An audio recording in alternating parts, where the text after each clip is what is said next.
Windsor's own Randa Marcos improved her professional mixed martial arts record to 8-6 with a unanimous decision victory over Juliana Lima at UFC on Fox 27 in Charlotte, North Carolina this past weekend.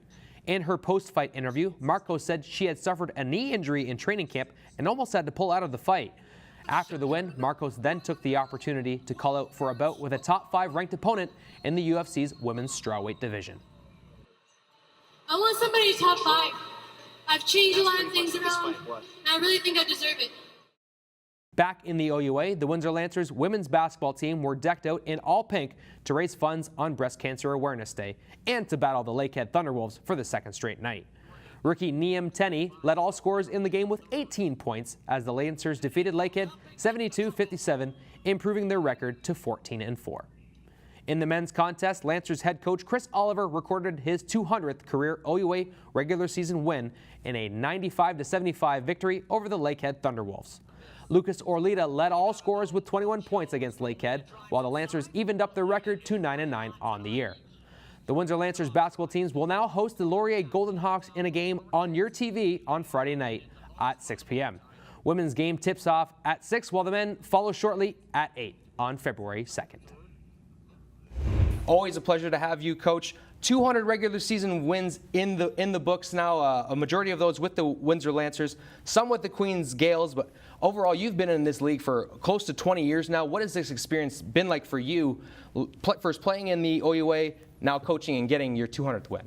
Well, it's been wonderful. I mean, it means that I've got to do for a very long time something that I love doing, and I feel very blessed and grateful for that. And more so, it means that I've been around a lot of people that have had a huge impact on my life, from mentors to players to coaches to certainly staff at the universities I've been at. And it's just been really wonderful to be able to have so many of those experiences. And I've always said that I don't necessarily remember places or games as much as I remember people. And I think moments like this help you reflect back on so many of those people. Absolutely. Do you remember what got you into coaching? Was it in a mindset when you were a player that you wanted to be a coach one day, or is it something that came up slowly?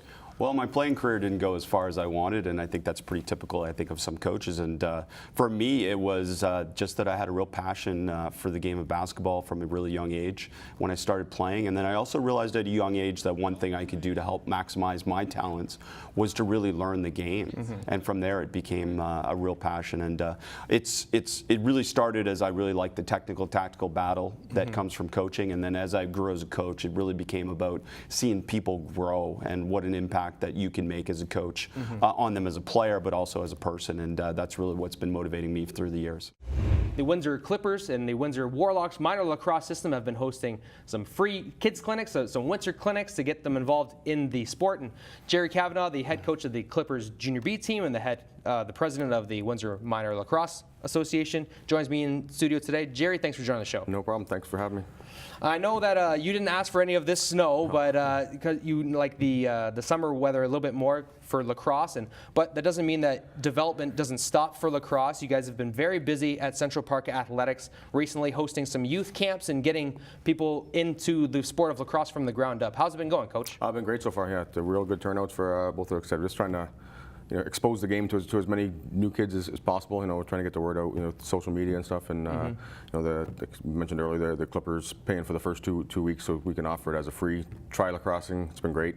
I think with the little guys, we probably had 60 or 70 out each week. A little slower with the older guys, but like I said, it's the really young ones we want. If we can get them hooked early, we can keep growing our league.